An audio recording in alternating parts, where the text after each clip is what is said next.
विचारों को सुनने से ही आपके अंदर क्रांति पैदा होगी और अपने 2 विचारों के साथ 4 विचार और लेके जाएंगे। अपने आने वाली पीढ़ी को आप बता पाएंगे कि हाँ भाई क्या क्या समस्या आज देश के अंदर पैदा की जा रही है और होती ही जा रही है। 1 के साथ 2, 2 के साथ 4। चक्रव्यूह की रचना महाभारत में आपने बहुत सुनी होगी। चक्रव्यूह के तोड़ के लिए भी बहुत से उपाय होते हैं, लेकिन उसके लिए जनता को ही जागरूक होना पड़ता है। तरुण कोठारी।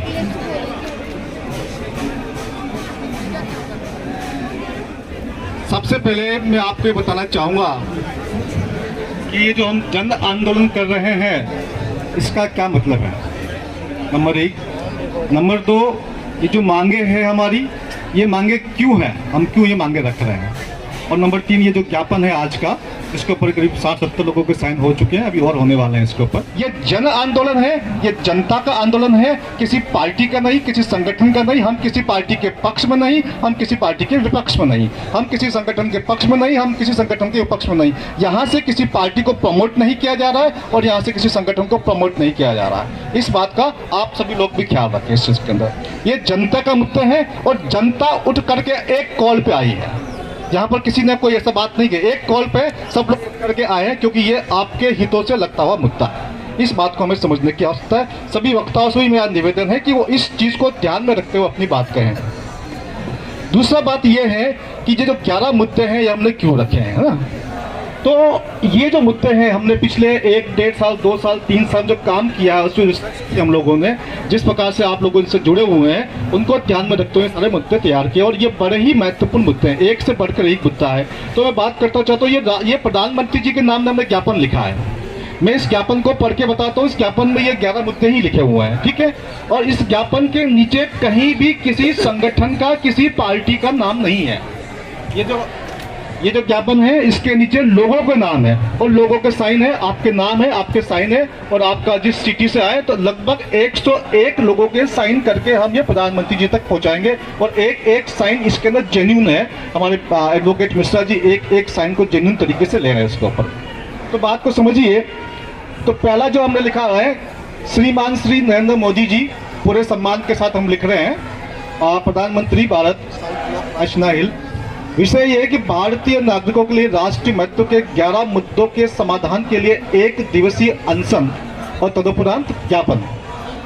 प्रिय महोदय जी, हम भारत के लोग, भारत के संविधान की जो पहली लाइन है वो है हम भारत के लोग, we the people of the India. तो वहीं से भारत का संविधान शुरू होता है। तो वहीं से हमने इस लाइन को लिया है, हम भारत के लोग इस पत्र के माध्यम से भारत के नागरिकों के कल्याण से संबंधित नीचे सूचीबद्ध बहुत जरूरी और गंभीर मामलों में कार्रवाई करने का अनुरोध करते हैं। पहला जो मुद्दा रखा हुआ है इसके ऊपर, केंद्र और राज्य सरकारों, जिला प्राधिकरणों द्वारा लगाए गए लॉकडाउन के सही है सर, सही है, ठीक है, आवाज आ रही है।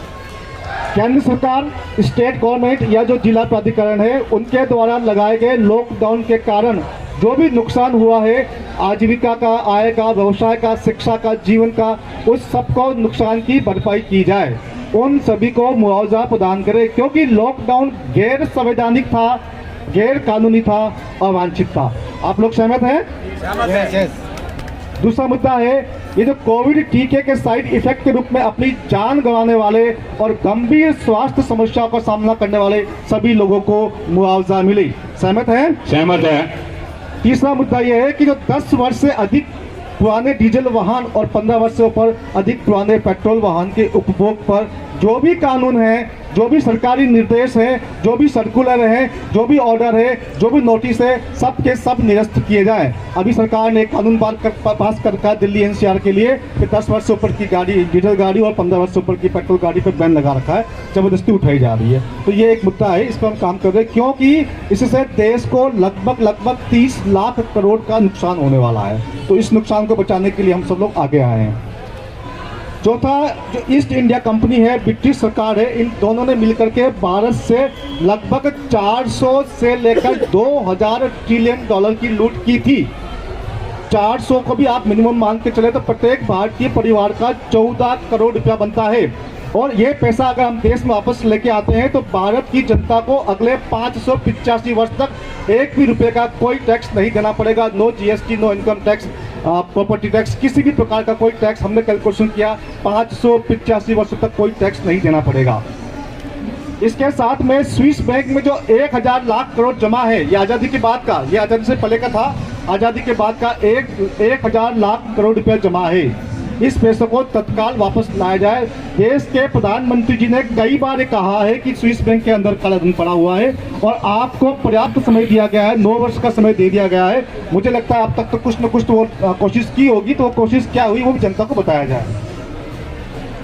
इसके साथ में भारत में आयकर, जीएसटी सभी करों को समाप्त किया जाए, क्योंकि जितना पैसा है ये हम टैक्स दे चुके हैं। भारत की जनता ब्रिटिश शासन के समय में 97% टैक्स दिया करती थी, तो इतना हम टैक्स ऑलरेडी दे चुके हैं। हमारा पैसा विदेशों में पड़ा हुआ है, तो इस सारे पैसे को अब ला करके ये सभी प्रकार के जो टैक्स है समाप्त किए जाएं। कई लोगों को लगता है कि यार इतना पैसा नहीं है। आपका जो 1 रुपया है, जो 1 रुपया है उसकी वास्तविक कीमत कितनी है? अभी तो कागज का नोट है, लेकिन किसी जमाने में ये सिल्वर का होता था।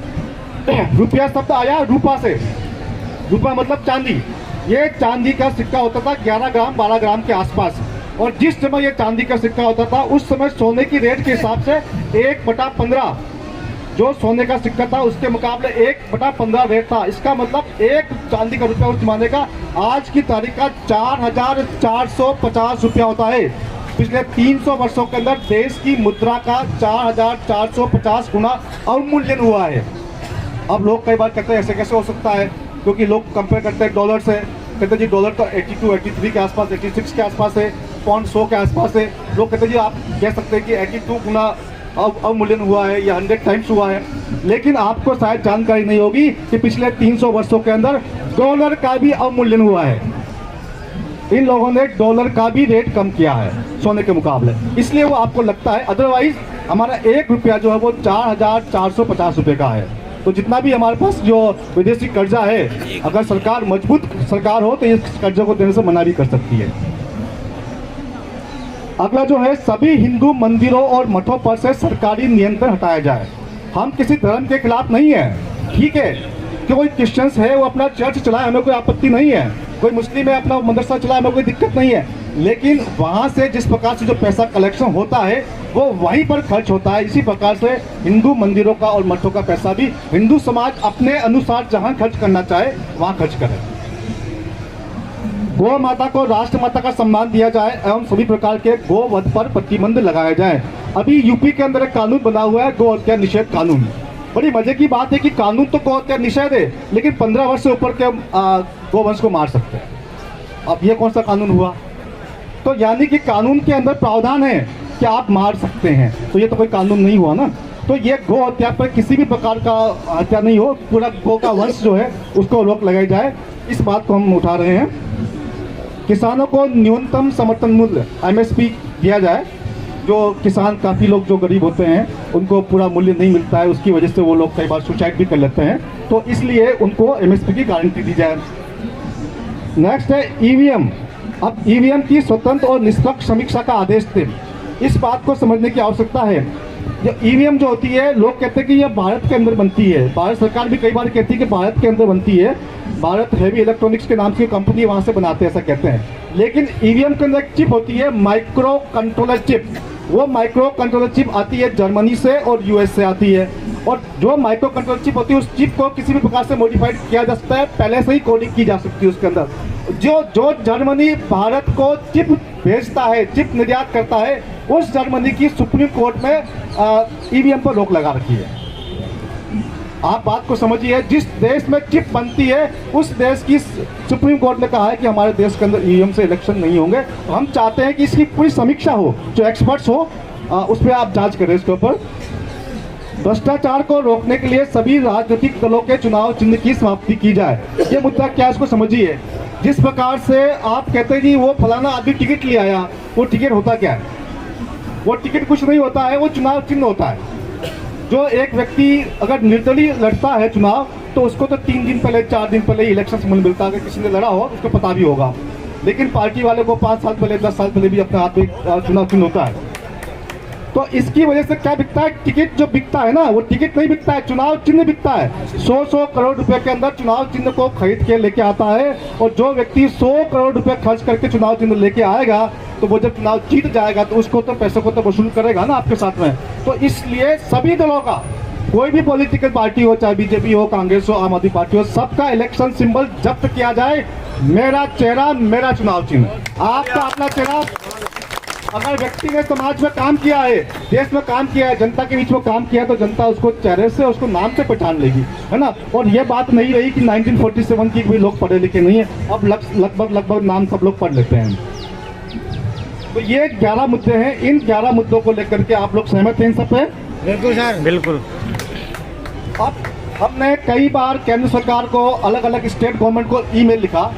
450 ईमेल तो मैं कोरोना के टाइम पे लिख चुका हूँ, उसके बाद में 100 से अधिक ईमेल लिख चुका हूँ, लेकिन उसके बावजूद कहीं कुछ कार्रवाई नहीं होती है। अधिकतर ईमेल का तो जवाब नहीं आया है, मुश्किल से 550 में से 1 या 2 ईमेल का जवाब आया होगा। ये सरकार की कंडीशन है।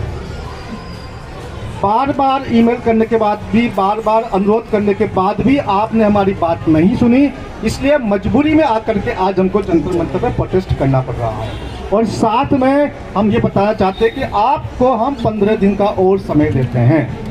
आपको प्रधानमंत्री जी को अंतिम तौर पर 15 दिन का और समय देते हैं। यदि 15 दिन के अंदर हमारी बातें नहीं मानी गई तो हम इस आंदोलन को किसी और तरीके से करने के लिए स्वतंत्र होंगे। कल को हो सकता है बड़ा और अनप्रोटेस्ट हो सकता है कि प्रधानमंत्री जी का गिरा हो सकता है कि हम अपने प्रधानमंत्री जी को स्टेप डाउन करें, क्योंकि देश की जनता चाहती है, जो चाहती है वो कर सकती है। तो ये जो बातें हैं, इन सब को लेकर के लगभग इसके ऊपर 90 साइन हो चुके हैं, बाकी 100 के आसपास और ये 10 और साइन हो जाएंगे। 100 लोगों के सिग्नेचर करा के प्रधानमंत्री जी को आज हम ज्ञापन पहुंचाएंगे। तो मैं समझता हूं कि आप इस बात को, इन मुद्दों को अच्छी तरह से समझ गए हैं। तो यहाँ से जाने के बाद, जैसे आप लोग यहाँ से जाते हैं, तो आप ये समझ लीजिए कि ये प्रोटेस्ट की शुरुआत है, ये श्रृंखलाबद्ध तरीके से काम होगा। आप अगली बार जा करके सबको बोल दीजिए, आप में से एक व्यक्ति क्रांतिकारी है, एक व्यक्ति कम से कम 500-1000 व्यक्ति को ला सकता है। तो अगली बार ये मान के चलिए, अगर आपके पास कोई संदेश पहुंचता है तो आपको अकेले नहीं आना है, कम से कम 100, 200, 500 लोगों को और साथ में लेके आना है, क्योंकि ये सरकार अगर संख्या से मानती है तो उसको संख्या से भी सुनाएंगे अपन। ठीक है, बहुत बहुत धन्यवाद। इंकलाब जिंदाबाद, इंकलाब जिंदाबाद।